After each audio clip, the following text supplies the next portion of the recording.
My name's Xavier De La Torre. I've been the superintendent for almost a year. We've come to a point in time in the Ysleta Independent School District where we're presented with an amazing opportunity to change the trajectory of this school district and of the experience that students in this school district have for the next 100 years. And the reason I say that is because we're celebrating our centennial this year. For 100 years, this school district, I'm convinced, has been the flagship school district in El Paso. I'm certain of it. When I worked in a neighboring school district, I never worried about what other school districts. There was only one school district I kept an eye on. I kept an eye on Ysleta because Ysleta, over the decades, had earned an incredible reputation for being innovative, student-centered, and always seemingly one step out ahead of everybody else. And I was drawn to the job. I was drawn to becoming the superintendent in Ysleta, even though almost everything that came out of... Yes, come here. Did you have something you wanted to share?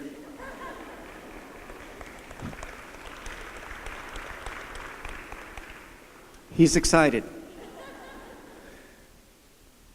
Declining enrollment. The Ysleta Independent School District has been in declining enrollment. The Ysleta School District is geographically landlocked. They've lost a lot of revenue because every time you lose students, you lose money. When you lose money, you can't invest in programs. When you don't invest in programs, people start considering their options. And there are other options in the city of El Paso. Their schools. Their schools are old. They're in need of a great investment of resources. Declining enrollment, geographically landlocked, a more mature population. People who live in the Ysleta Independent School District have already had their children, in some cases their grandchildren, in a few cases their great-grandchildren, go through the schools. There isn't enough housing inventory to accommodate young families. That's why you're seeing a decline in enrollment.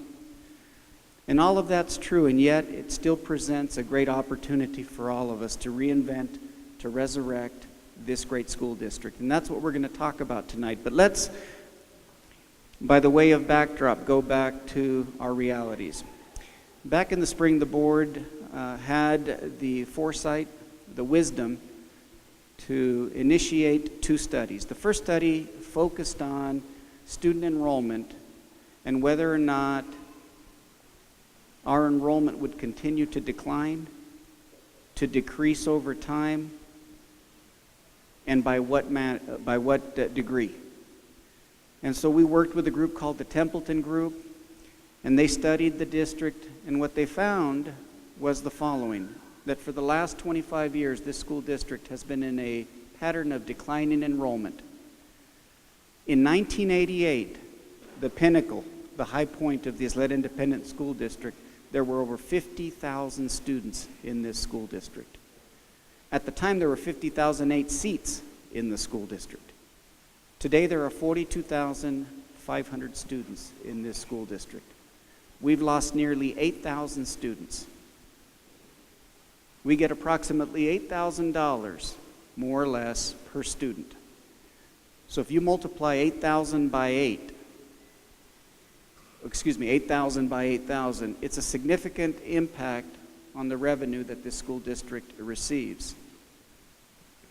But because every dime, every dollar in this school district is spent on students, no one would know the difference between the programs and the quality of programs we offer today when compared to the programs we offered in 1988. Because the one thing that's true about this school district is that every available dime, every available dollar is invested in students.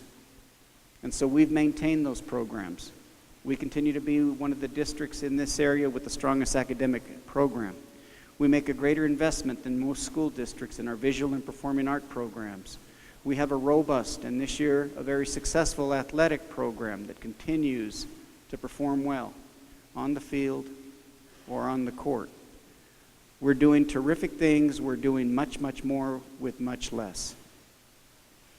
But our buildings do need an investment. So the Templeton Group has decided that we've plateaued. that we're no longer going to see the significant decline in enrollment that we've seen for 25 years, but you're never going to be a school district with 50,000 students again. We're going to be at approximately 42,000 students. We'll remain at about 42,000 students for the next 10 years. And why is that important? Because the other study focused on our schools. And there are two elements that are important when looking at schools. The first is capacity. How many students can our schools accommodate? And in the aggregate, our schools can accommodate about 58,000 students. Okay? How many students are we currently supporting? Well, the reality is we're supporting about 42,000 students. So what the second report indicates is the following. There's our enrollment since 1988. This indicates the point in time that I just shared with you when we had, I believe, 50,628 students, or in that neighborhood. You can see that from that point on, we've lost 3,000 students in 10 years. In the next 6 years, we lost another 1,123 students. And then since 2005, we've lost anywhere from as much as almost 900 students some years to as little as 457 students in 2008. And there were actually 2 years where it appears we've grown, but in general, almost 8,000 students have left the district. What's that mean? Well, here's what the report said. The report basically said you have nearly 17,000 empty seats. I know that says 15,077, but they didn't study all 63 schools. They studied 60 schools and didn't analyze some of our alternative ed programs. 17,000 empty seats. They arrived at the following conclusion: that the Ysleta Independent School District could close 9 elementary schools, 4 middle schools, and 1 high school tomorrow, and we could still accommodate all of our students. Let me say that again. Tomorrow we could close 9 elementary schools, 4 middle schools, and 1 high school, and we could still accommodate all 42,500 students. And it wouldn't require that the students be at 100% of the remaining schools. That's with students at 80%. We'd need 46 schools, not 60 schools. But if we wanted the schools at 100%, we'd only need 34 schools. That's significant. Now, why is that significant? Well, that means that on any given day, at any moment, 1 in every 3 classrooms have the lights on, the air conditioning or the heating is on, the room is insured, and literally no one is home.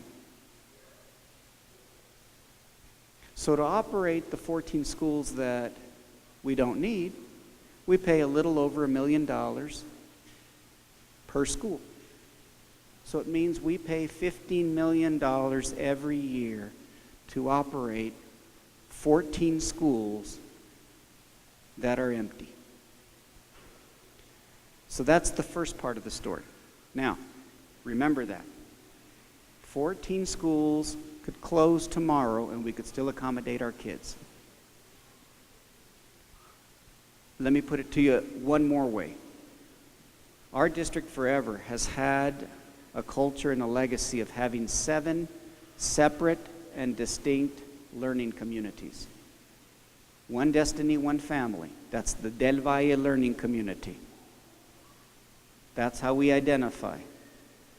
We have 7 trustees. Each of the 7 trustees identify with their learning community.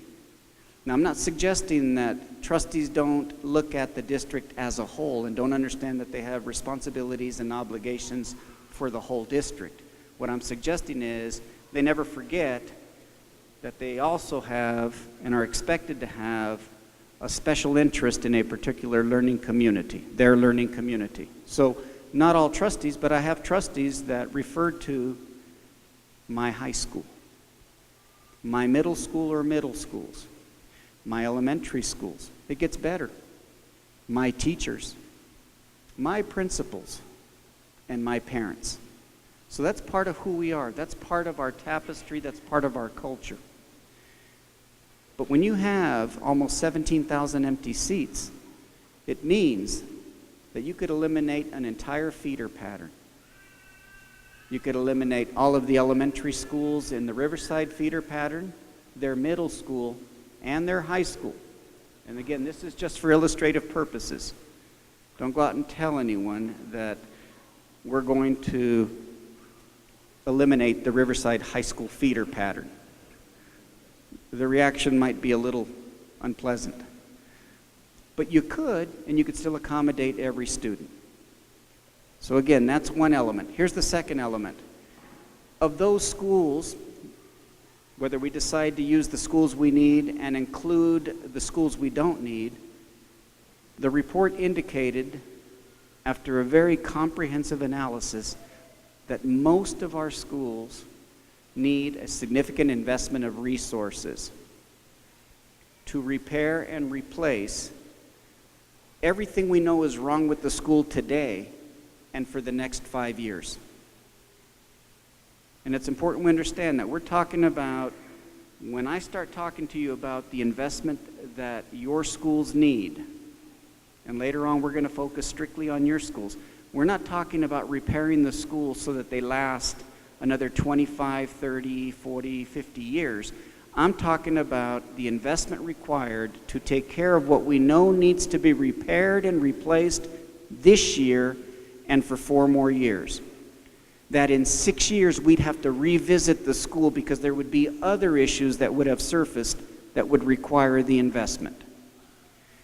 So district-wide, there are $303 million worth of repairs for 60 schools. Not for 46 schools, for 60 schools. So the question then that the board and I asked was, well, we understand the challenge, we understand the problem, but can you go back and can you look at the problem by learning community? And more importantly, can you come back and give us some recommendations? You're the experts. So before we talk about what they recommended for the Del Valle learning community, for the one family, the one destiny, right? You have to understand that they have a very specific model, and their model is this. The industry standard for an elementary school indicates that an elementary school should support 800 students, that there should be approximately 4 elementary schools in every learning community. That if you use 800 as the number, that means there's 130 students per grade level. If there are 4 schools with 130 students, you end up at 500, I believe, 10 students at all 4 schools that would then go into middle school times 3. So your middle school should be 1,500 students, más o menos. And your high school, the ideal size of your high school should be 2,000 students. And they came and they applied that template to each one of our 7 learning communities, and they came up with recommendations. So let's use Bel Air. They looked at Bel Air, they looked at the number of students attending Bel Air, they looked at what Bel Air High School could accommodate. I believe the number is Bel Air High School has approximately 1,800 students. It can accommodate a little more than 2,000 students, so it's at about 70%, which means we should make an $18 million investment at Bel Air High School. It makes sense. Then they looked at Hillcrest Middle School and Ranchland Hills Middle School. They have 2 middle schools. And these numbers aren't made up. This is true. At Hillcrest Middle School, they support a little over 400 students, but they can accommodate 1,000. At Ranchland Hills Middle School, they support a little more than 300 students, but they can almost accommodate 1,000. I think the number is 800. So when the Jacobs group looked at these 2 middle schools, they quickly realized that in the aggregate, that together, both schools have 800 students combined. but they have 2,000 seats. So the question then has to become, if we're going to go out to our voting population, to our communities, and to ask resources, and this is important, because Hillcrest Middle School requires an $8 million investment, and Ranchland Hills requires a $4 million investment. Now we're talking about $12 million. Are we going to invest $12 million to keep 2 schools open that support 700 students but have 2,000 seats? Would any one of us do that in our own personal life? If our children left home and went to colleges and universities and started their own family, and we lived in a 5-bedroom house, and we had fixed income or fixed resources, would it make sense to continue to invest in a 5-bedroom house if it were just me and my wife? If it's paid off, probably. But if it's not, you have to stop and think. So what the Jacobs group said, very objectively, very unvarnished, no judgment, you need to consolidate those 2 middle schools. You need to invest money in 1, not 2. Your middle school should have 800 students, not 364 at one and 450 at another. And it's not just because of the economic inefficiency, it's because, think about this. If you're at Ranchland Hills Middle School and you have a football program, and they've got 364 students, let's pretend half of them are boys. Not that girls can't play football, but for this purpose, they're not. That means there's 180 boys at that school in 3 grade levels or 2 grade levels. You're going to have a difficult time putting together a team that can compete with a Valley View that has 800 students by themselves. So one of the interests, or the only interest, in discussing the consolidation of schools or the closure of schools from the perspective of the Board of Trustees and I, is that this is about an instructional experience. This is about their educational experience. It isn't about saving $700,000. We'll talk more about that. So the Jacobs group said consolidate. They looked at the elementary schools. There are 6 elementary schools in the Bel Air learning community, the feeder pattern.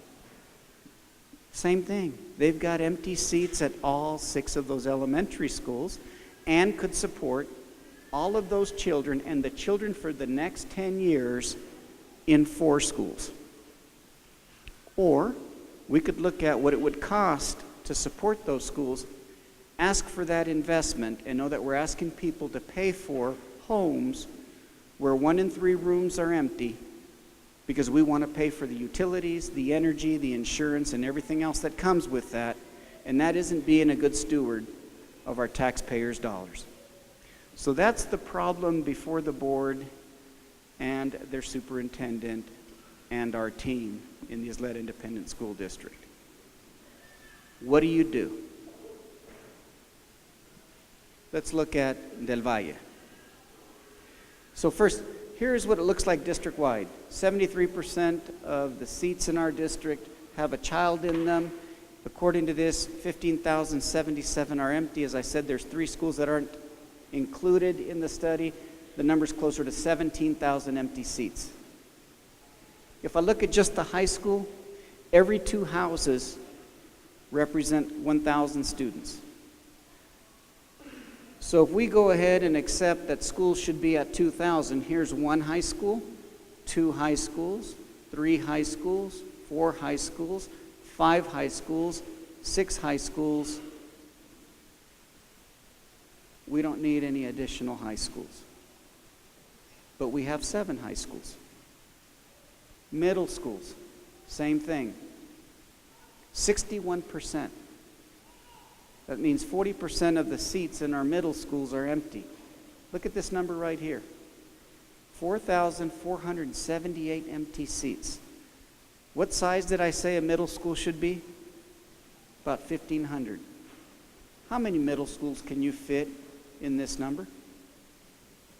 At least 3. So we have 3 middle schools too many. Elementary schools, 71%. Look at this, 8,960 empty seats. If we think an elementary school, a healthy elementary school, should be right at 800, how many elementary schools can you fit with 8,960 seats? 10, almost 11. Del Valle. The news is a little bit better at Del Valle. This is Del Valle Elementary School. They currently have 234 empty seats.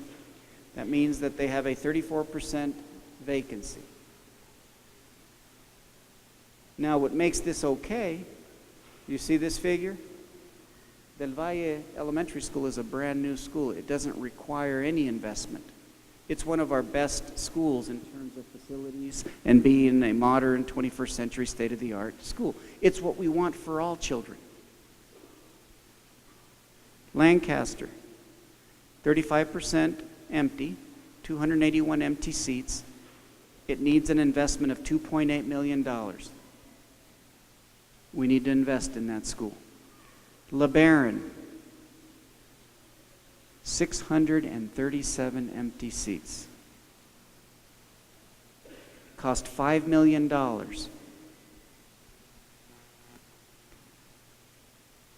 Just on paper, the Jacobs Group would recommend looking at that school as a candidate for closure. The reason it's not, it will likely become a pre-K program as well to increase the capacity or the utilization. And the reason for that is if you look at the facility condition index, LeBaron Park is in great shape. We just have a lot of empty seats that we can repurpose for other purposes, and we're looking at ways to do that.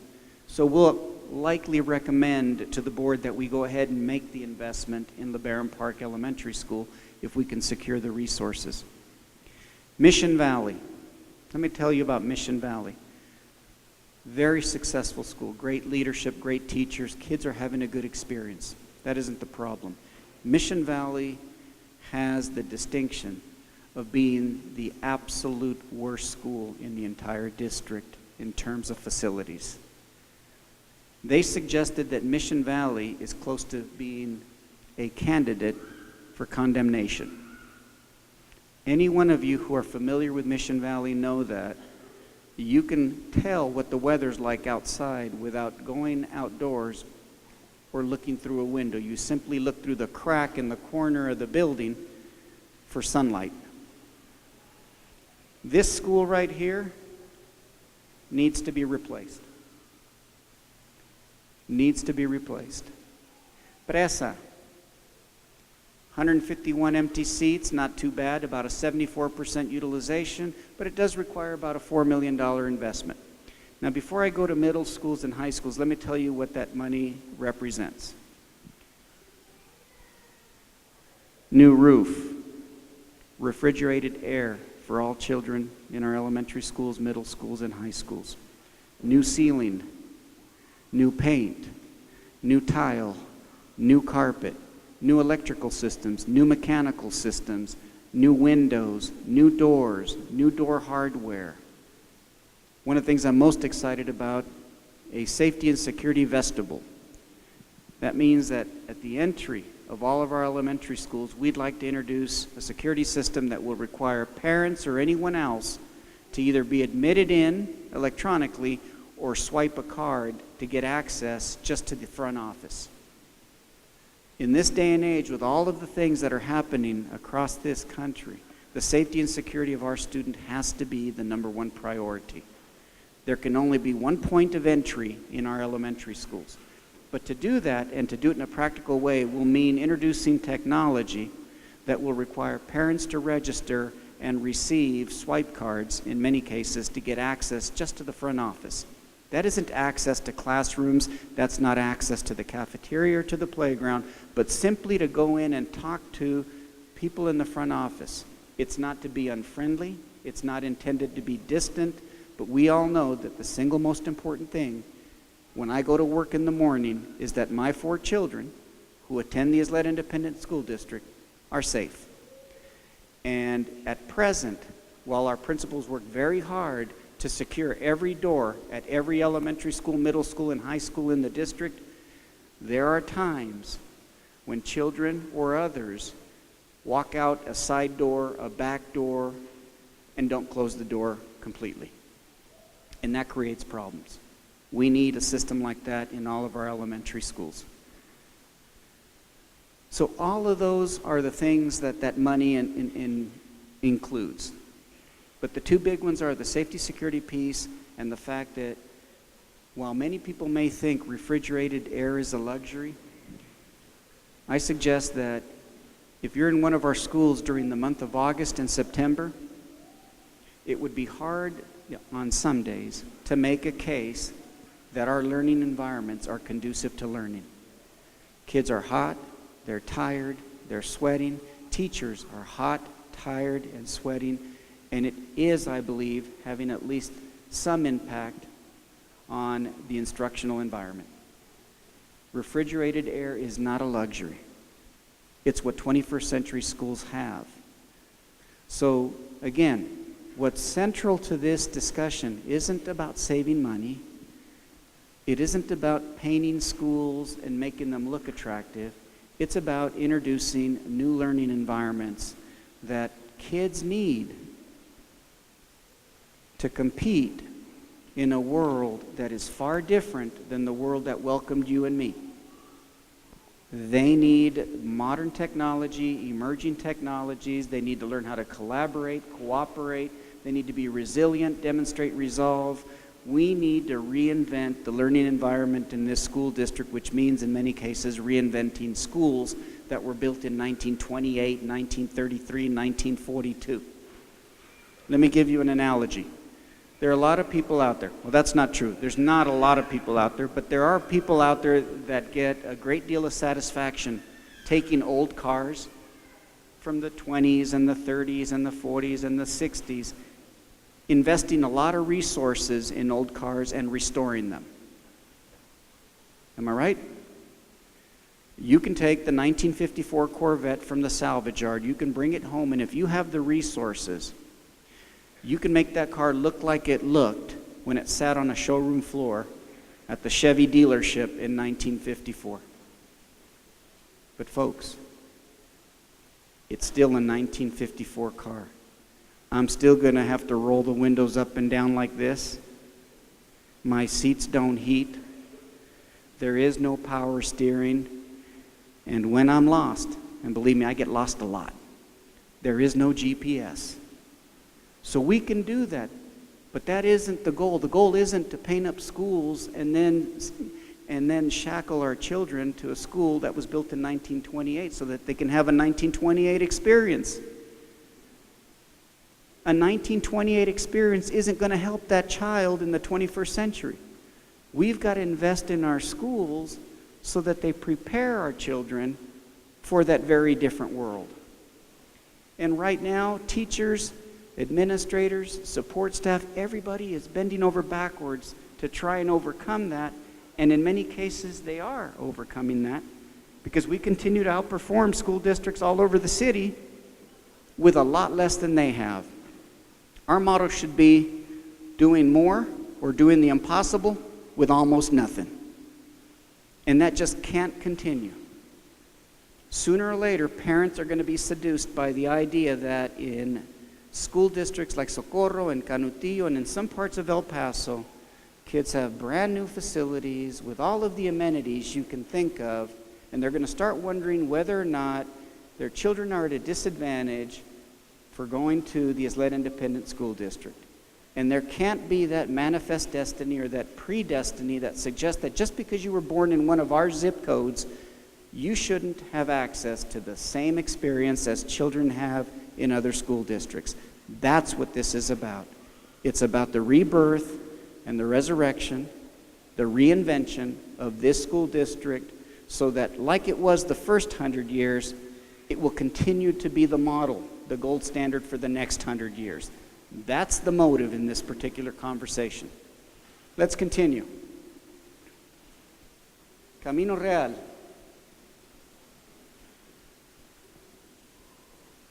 429 empty seats, or 39%, cost $8.5 million. Valley View, 259 empty seats, another $8.6 million. Del Valle, 403 empty seats, $6.2 million.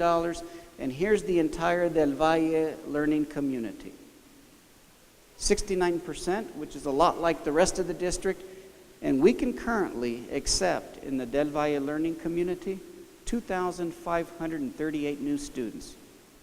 We can support them. But let me tell you what we have in mind instead, or at least we'd like the board to consider, and then ultimately you, the voting taxpayer, to consider. We'd like to rebuild Mission Valley Elementary School, and if we move forward and propose a bond, it will include a brand new Mission Valley Elementary School at the same location. But this Mission Valley Elementary School will accommodate 1,200 students, because it may have to accommodate the 300 plus students that currently attend Marion Manor. That will cost us approximately $18,000. Why is that important? Because if we don't do that, how much do we have to spend to fix it just for the next 5 years? So let's stop. Do we invest $18 million and build a brand new elementary school that can accommodate 1,200 students in modern, state-of-the-art facilities with all of the current and emerging technologies? Or do we pay $10 million just to address the immediate needs and the needs that that school is going to have for the next 4 years, and know that in year 6 I will be back here in front of you telling you that Mission Valley hasn't gotten better, it's gotten worse, and we need more money?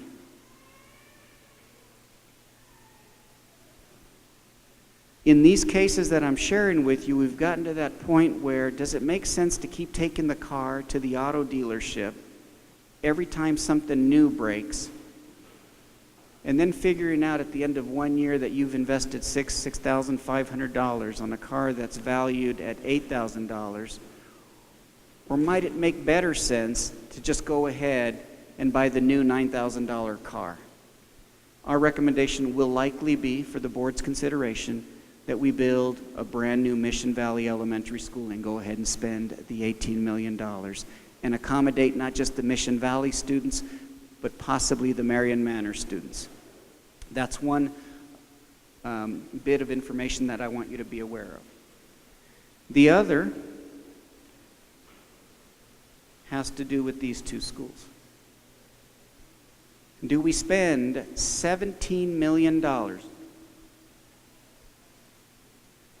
to address the needs at Camino Real and at Valley View?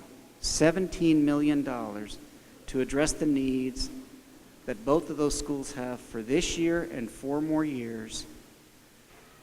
Or do I spend $25 million and build a brand new middle school at the Valley View property that can accommodate all 1,000 of those students, más o menos, that currently attend Camino and Valley View?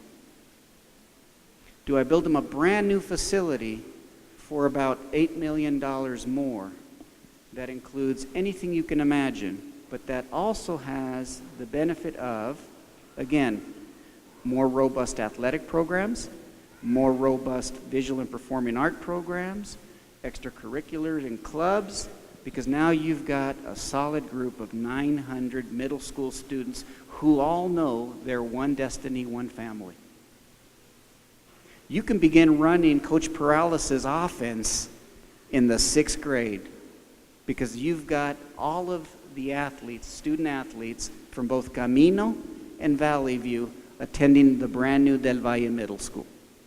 And again, to be located at the current site of the Valley View Middle School.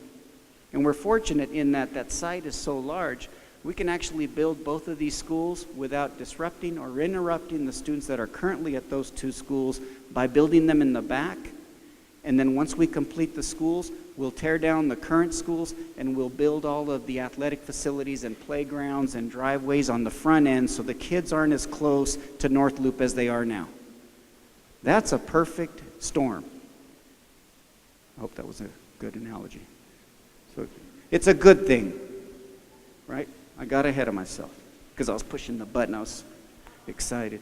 We're going to invest in Del Valle $6.2 million. Now I'm going to go on to my next conversation because it has to do with what we may or may not recommend to the board beyond investing in your schools, rebuilding Mission Valley, and rebuilding Valley View and introducing Del Valle Middle School.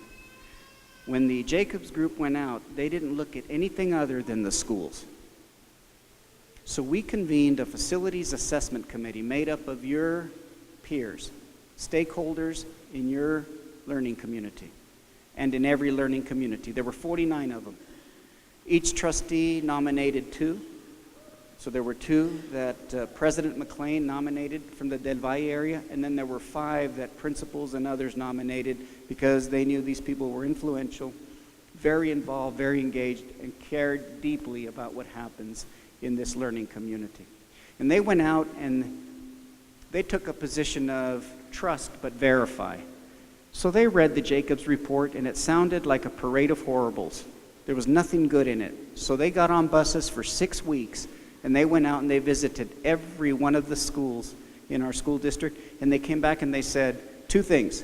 One, the Jacobs report isn't overstated, it's understated. We think it's even worse than what's in the report. And they said 2, the Jacobs report did not address the amenities that are important to us. There are things that fall outside of the Jacobs report that our students should have access to. I'll give you one easy example. The Ysleta Independent School District is the last remaining school district that hasn't introduced artificial turf at their main stadiums. The district to the east has it at every school practice field and has it at the SAC. The district to the west has it at every school stadium. Canutillo has a blue one. Not only did they have the nerve to spend money on artificial surface, they were bold enough, audacious enough to make it blue. Or have poor enough taste to make it blue. Depends on how you look at it.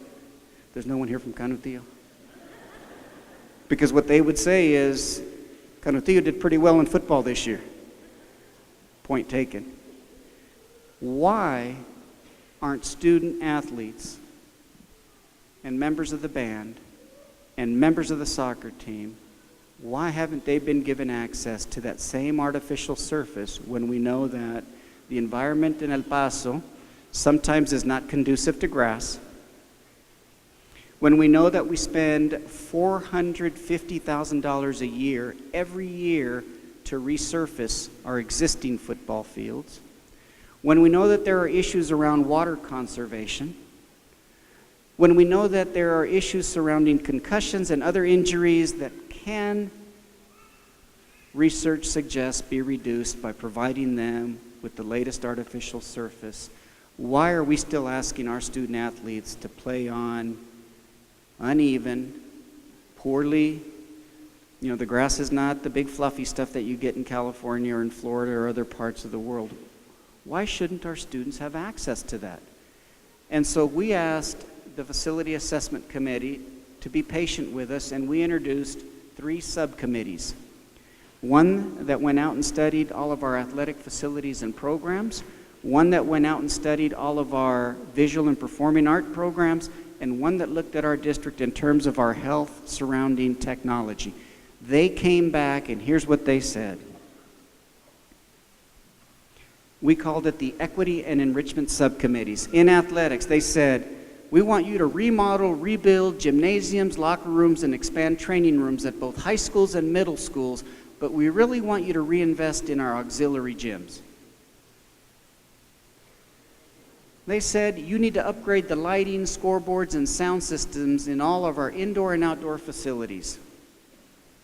They want artificial turf with logos and new goalposts on every stadium in the district. They want us to consider an aquatic center, an Olympic-sized pool with a diving tank that all of the students in the Ysleta Independent School District who are involved in either swimming, diving, or our future water polo teams can use. And finally, they want us to put lighting on softball and baseball fields, and I think that includes tennis courts, but with softball and baseball fields, I thought that the reasoning was very, very sound. One, too often we pull our student athletes out of class at 11 o'clock, 11:30 in the afternoon, so that they can have a baseball game or a softball game that starts at 2 o'clock. And it has to start at 2 o'clock because if it doesn't start at 2 o'clock, the sun's going to go down and they're not going to finish the game, which takes instructional time away from the student athlete. They miss class twice a week if you're a baseball player or a softball player because you've got to start a baseball game at 2 o'clock or a softball game at 2 o'clock. That isn't protecting instructional time. That's the first. The second is parents who want to be engaged and support their children have other obligations at 2 o'clock in the afternoon. We call it work. They're trying to raise a family. They're trying to put food on the table. And to do that, we go ahead and we add injury to insult and have baseball games at 2 in the afternoon that we know they can't attend. Wouldn't it be nice for the student athlete and wouldn't it be nice for the family if the game could start after dinner at 5:30 or 6 o'clock and they could all come out like we do for football games in our communities and support our student athletes on the baseball field, the softball field? Wouldn't it be great if those facilities on the nights that aren't being used by the high school could be used by the middle school? Wouldn't it be great if we got together with the city and found ways to allow them to use our facilities in the evening so that they could have and be introduced to our high schools and look forward to coming to our high schools? These are the kind of ideas that emerged from the subcommittee around athletics, and I think they make sense, and there are others that we're considering that are going to elevate this school district. Again, it's not about settling or accepting what we currently have. We've got to evolve. The definition of an organization or an organism that doesn't keep improving or trying to improve, it's called decay. You can either decay or you can improve. The one thing you can never do is stay the same. You can never stay the same. I know that. Right? You're either going to the gym and staying healthy and strong, or you're getting worse. You can either get better or you can get worse. Look, you can get worse, I'm telling you. You need to go to the gym. All right, but it's just not about athletics. Equity. Middle school fine art facilities to match those at Eastwood Middle School. Eastwood Middle School is a beautiful, beautiful facility. I would argue that it's likely our flagship facility. We still get people from other school districts that come visit Eastwood Middle School. And I'm thrilled that the students at Eastwood Middle School have that experience. What I struggle with is, shouldn't all students have that same experience? Shouldn't all students have access to those amenities or those facilities or those programs? The answer is yes. State-of-the-art Performing and Visual Arts Center. This is a big one, and it's going to keep coming up, and I'd be surprised if it didn't surface before the board at some point. This school district is the only school district in the city of El Paso that does not have a UIL-rated stage, like a performing art theater, like the one they have at Socorro High School, East Lake High School, and several of them on the west side. We don't have one of those. The closest we come to having one of those is the auditorium at Ysleta High School. This Performing Arts Center would be a centrally located performing arts center that would include anywhere from 1,500 seats to maybe as many as 2,500 seats, so that our students could perform in the same environment that other schools allow their students to perform in. And it would be a significant investment, but it would be, I think, the pride of Ysleta and likely the pride of El Paso, if it could be conceived. Elementary schools with large multi-purpose rooms, students should have access to resources and materials, and we're going to develop a fine arts strategic plan. Technology, we need to increase our connectivity. We need to invest in our infrastructure. Technology is the future. Our students are digital natives. They learn very different than you and I learn, and it requires their ability to be able to connect to the internet anywhere, at any time, any place on campus. That's what we want for students. We don't want the learning to stop when the school day stops. We want the learning to continue 24 hours, 7 days a week from their home. They need to be able to reach their teacher, access the lesson, be able to get feedback. All of that requires better technology. All of this is written in mayonnaise on a hot summer sidewalk. You get my meaning? Mayonnaise on a hot summer sidewalk.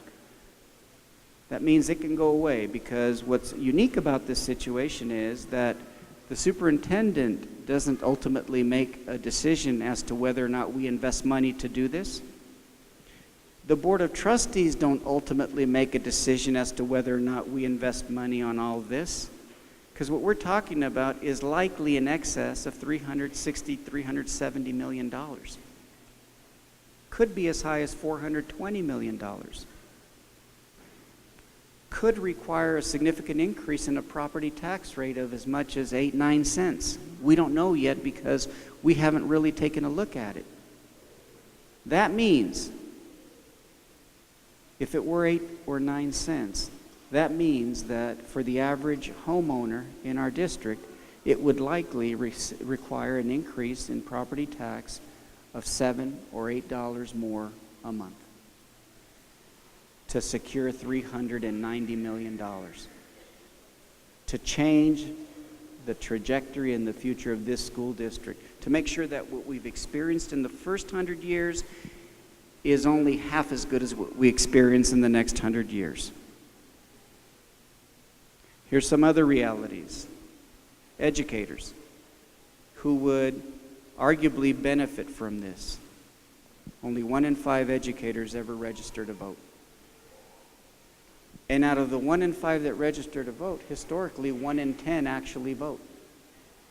So a lot of people think, this is a done deal.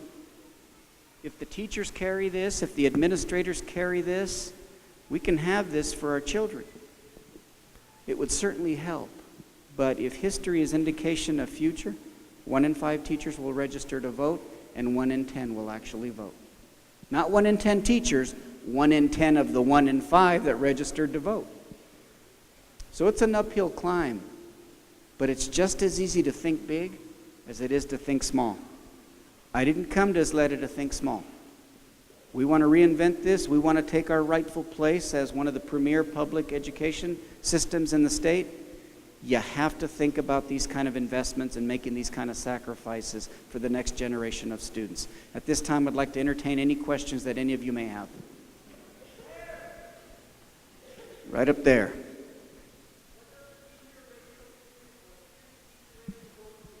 It doesn't change. It doesn't change. Let me elaborate on that. There's a misconception out there that if you consolidate a school, that the teachers at the school that the students are leaving are no longer employed. Teachers follow students. Support staff follow students. The cafeteria personnel follow students. There are only several positions that don't follow students. Example, when you consolidate 2 schools, you only need 1 principal, not 2. You only need 1 nurse, not 2. You only need 1 librarian, not 2. So there are a number of positions that you would not need, but that's assuming that we didn't experience what we experience every year in this district, and that is that over 200 people leave the district every year. Administrators, teachers, other personnel retire, resign, relocate, get a promotion. When you know you're going to consolidate a school, you set aside open positions to accommodate anyone that may be adversely impacted by the consolidation. The board has been very clear with me. There can be no adverse impact on any employee in the district by consolidating or closing schools. No adverse impact. That's the first. The second thing is student ratios are regulated by law. Elementary school students cannot exceed 22 to 1 without a waiver. We like to keep our elementary schools at 19 to 1. That will continue. We like to keep our middle schools and high schools at 22 to 1. This has no impact on the program. Did I answer your question? Yes.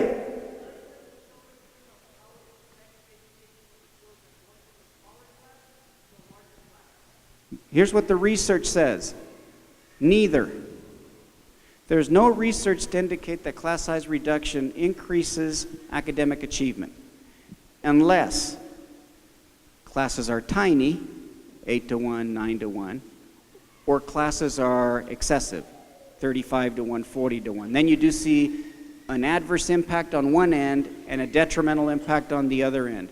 But in terms of the research that's been done around class size reduction, which is typically that 20 to 1, there isn't anything that would indicate that having a classroom ratio of 20 to 1 versus 28 to 1 has any impact on the education. Because here's what is true. It ultimately comes down to the man in the arena. I've got teachers you could give 45 kids to, and they'd do an outstanding job. And there are other teachers that could have 16 kids, and they'd be a disaster. Teaching is one of the hardest professions there is, and it's undervalued and certainly underpaid, but it isn't about classroom size unless you get crazy and start putting 40 students in a class, or unless you have the resources to have classes of 10 to 1.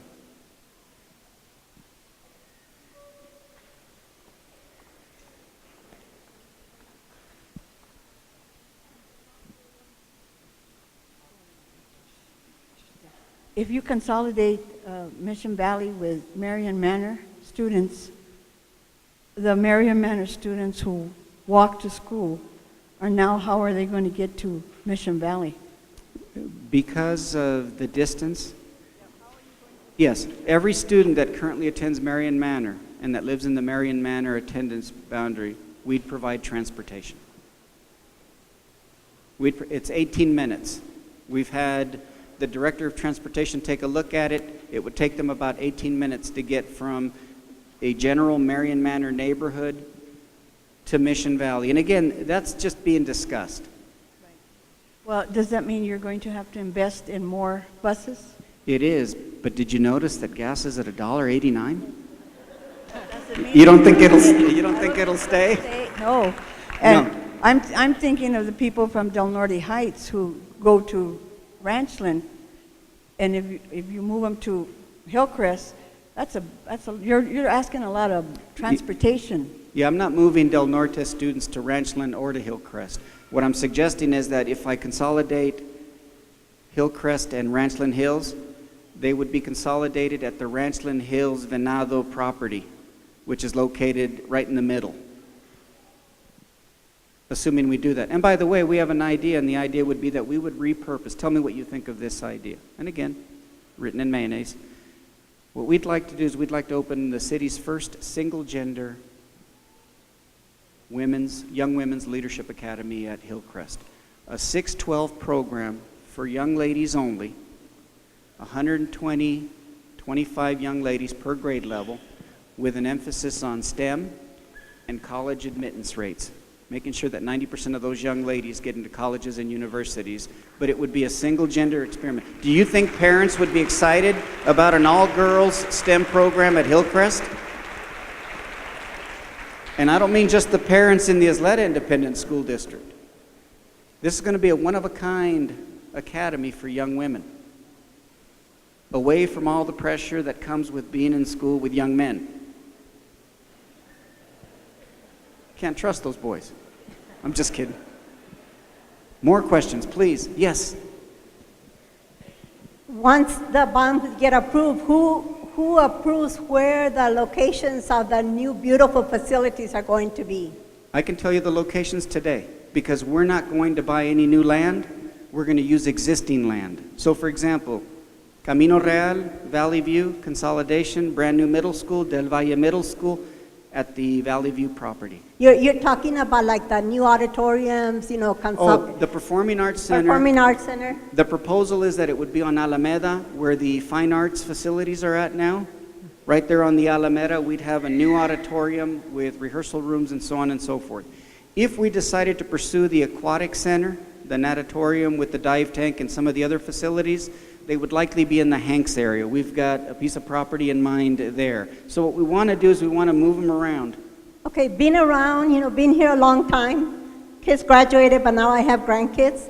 And like always, you said Eastwood was a beautiful school and all that. Why? Because the lower valley always gets left out. And we always vote for it and all that, and they promise all sorts of things, but then we end up with all the less of everything that is left over. And like you say, we're going to hold you, accountable for whatever you're saying right now. Yes, ma'am. If you're going to build facilities, you got to build facilities as nice as that they have on the other side of I-10. And I don't Absolutely. mind saying it. I don't mind you saying it either. After all the schools are consolidated or shut down, what would be the total schools left? The total schools left in the district, we'd still have roughly 52 schools. Okay. It's not nearly as aggressive as the Jacobs report. What would become of those that are shut down? Well, different things. The first thing we'd do is we'd land bank them. That means we'd secure the buildings. In some cases, we'd repurpose them. We'd have to have that conversation with the board. In other cases, it may make sense to sell them to offset the debt. Another item, if I may, use my eyes.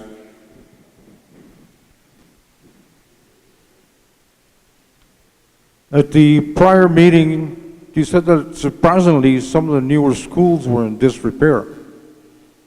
And it is most obvious in the city that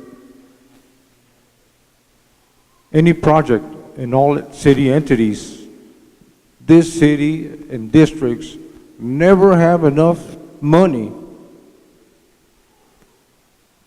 to make projects right the first time or figure them right the first time. And we always have more than enough money to do it a second or third time, always hitting the taxpayer right in the wallet. Now, on the meeting at Ysleta High, you commented that seniors were not impacted. Well, my property valuation went up, and I'm a senior. I'm not 65, I'm 68.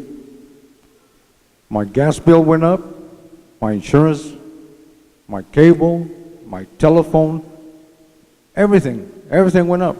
Now we're even paying Mr. De La Torre fees because it rains. I guess what I'm suggesting is that a school bond doesn't have an impact on your electric bill, your phone Yeah. bill, or some of the other utilities you just mentioned. So They're outside the scope Right. of a So in school other bond. words, it's a race of the bonds, whether El Paso District, Socorro District, or Ysleta District. And this predicament will face every single district. And as I mentioned to you, Ysleta is the poorest district in the city. So we can do things. You also mentioned that, do we go at a 5-year interval or just get the 303 million guesstimated figure by the firm and get it all at once? You also said that the people will decide. Well, I hope the people really envision what it's going to take. If you have the jobs, and he also mentioned that there are many in this district, there's a lot of people with 2 jobs. That's how fortunate we are in this district. There are people in this district with 2 jobs. And half the population, well, I would say third, are seniors. And in 15, 20 more years, those seniors are going to be gone. And jobs, as far as jobs concerned in El Paso, Mayor Leeser has done a very good job, but he's fighting against very hard odds. It's impossible to bring jobs to El Paso. The jobs that we keep getting are call center jobs. And on the Times newspaper that it'll be record sales in selling automobiles. Who wants to live as a car salesman or a call center person for the rest of their lives? What we need is good jobs. We want to live like San Antonio, like Austin, like Fort Worth, like Dallas. We don't have the industries or the jobs. If they came, then we would agree with you that build it, because we would be able to afford it. But I ask the people, don't get enticed by the frills and the thrills that we're going to have this and that. Even swimming pools in our schools. Even swimming pools in our schools. Now, do we really need swimming pools? What we need is professional teachers that will teach our students to become productive citizens. Thank you. How you doing, sir? To answer his question also, it's, I live in Ysleta, and then we moved to the Socorro district. But because my kids, you know, were actually born here in the Ysleta district, I brought them back. And as a matter of fact, one of the things that brought me back was the magnet school. My daughter goes to Bel Air. I have another one in Valley View and another one in Mission Valley. And even though I drive all the way from the Socorro district, all the way to Ysleta to drop them off every day, I don't mind that.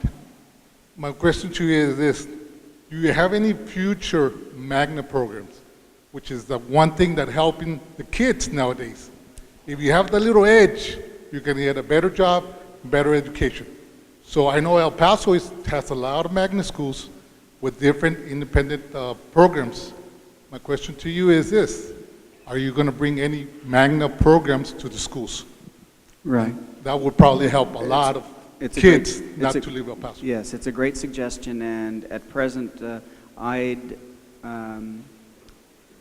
take the position that not only do we have the same number of magnet programs and the variety of magnet programs that they have in both Socorro or El Paso, but we are one of the few districts in the state, and we're nationally recognized for having the only international language school, Alicia Chacon. We'd like to replicate that and open 2 additional schools because we have a large waiting list to get into that school. Certainly the Bel Air Health Professions Academy is a fantastic program.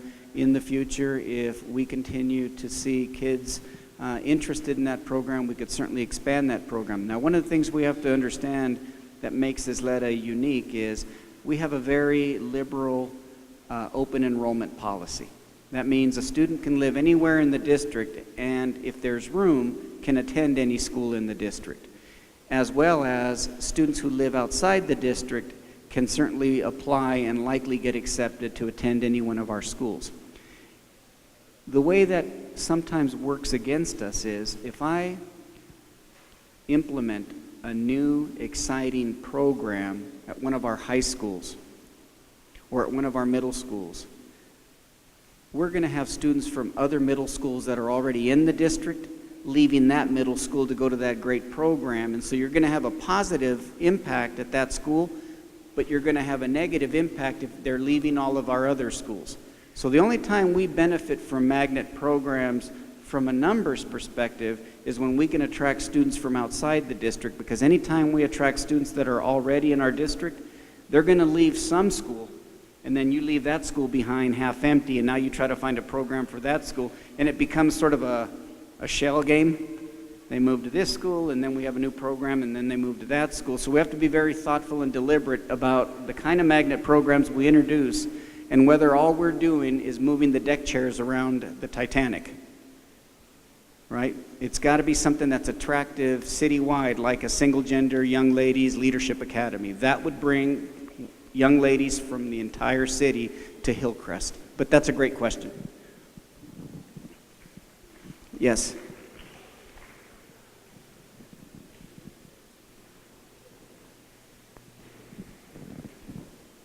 Let's say that we all think this vision is great for our kids and what you're trying to do. I can see a vision as a retired school teacher where you're going with this. Let's say you pass the bond issue. What is your timeline to accomplish what you're trying to accomplish?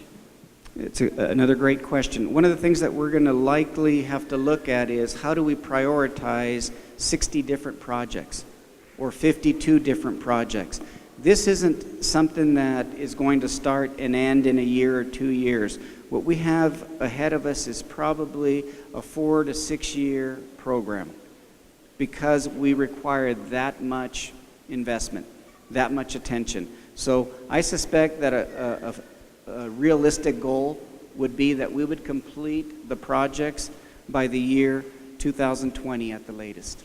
There's that many projects. And I haven't shared with you what we're doing in some of the other learning communities like Eastwood and Parkland and Riverside and Ysleta. There are a lot of exciting projects like the ones I just shared with you. We've got time for maybe 1 or 2 more questions, and then I think we've got students that would like to perform for you, and I know you've all worked all day, so I'm going to give you some information where you can send questions into me, and we'll respond to every single one of them. Yes, ma'am. I'm always very concerned because there's already a lot of money in our districts. Ysleta, well, there's not a lot because, there's a lot of people living in poverty in this community. But there's still a lot of money. There's a lot of homes that people own, and there's a lot of guns. And I'm very leery because I want to know, what have you guys done inside the district, all your departments, to try to eliminate the excessive expenses that come out of there, first of all?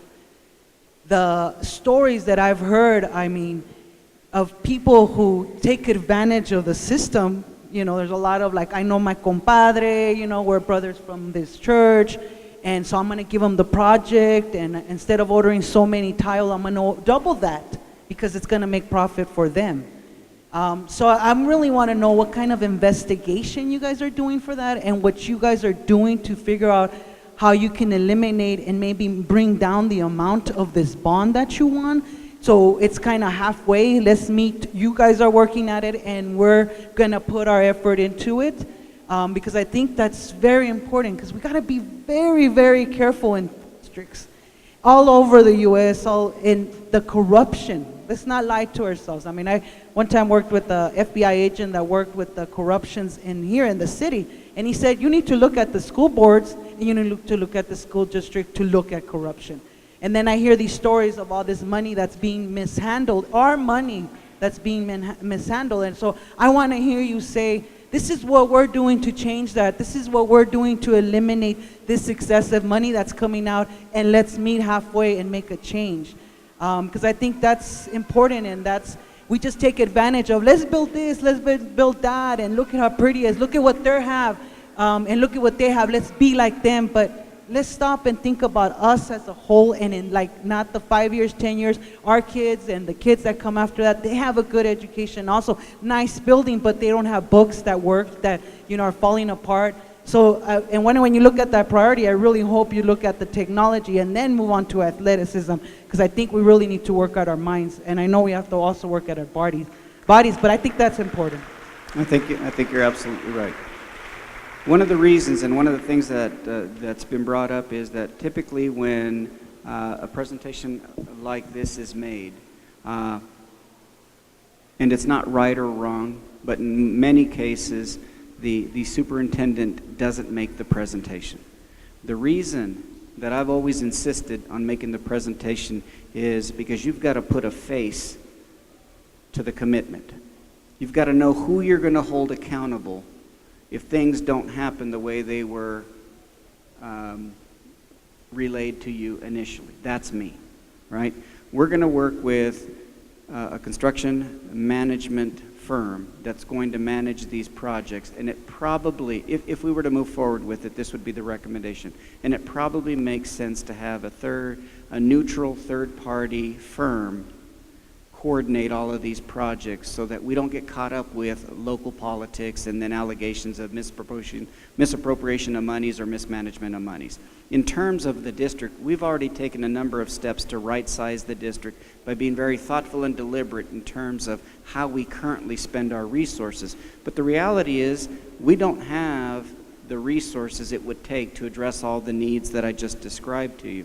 And the last thing I want to say, because this is very important, there's a misconception out there that the Ysleta Independent School District has the highest property tax rate in the city, $1.36. Because when they look at Socorro, they see $1.28. When they look at EPISD, they see $1.33. And then they see the Ysleta Independent School District, $1.36 for every $100 of value in a home. So let's take two homeowners. Let's take a homeowner in Socorro, and let's take a homeowner in Ysleta. And let's assume that both houses cost $100,000. The state requires a 15% tax exemption. That means both homes are going to be taxed at $85,000. The Ysleta Independent School District has an additional $20,000 homestead exemption, which makes it $65,000 of taxable value for that $100,000 home compared to the $85,000 that the person in Socorro is going to have to be taxed on. So theirs may be $1.28, but they're being taxed for $85,000. Ours may be $1.36, but we're being taxed for $65,000. So when you do the math, people in the Ysleta Independent School District actually pay less for education than they do in the Socorro Independent School District and they do in the El Paso Independent School District. That's something that I think a lot of people aren't aware of. And to the gentleman's point, utilities may go up, the price of beef may go up, the price of eggs may go up, but they're not going up because of a facilities bond. When you're 65 years old, you cannot have your property taxes increased for the purpose of supporting a school bond or a facilities bond. And I understand, and I'm not being cavalier about the fact that there are a lot of people with a fixed income, but we have to get our facts straight. Seniors will not pay for the improvements that I just described for you. They may pay more for gas, they may pay more for food, they may pay more for electricity, but they're not going to pay a dime more for anything behind me. That's the truth. And the last statement is this: you can tell a character of a community by how they invest in their children and how they invest in their elderly. Bottom line, that's how you tell the character of a community. So thank you all very much for coming tonight. I appreciate it.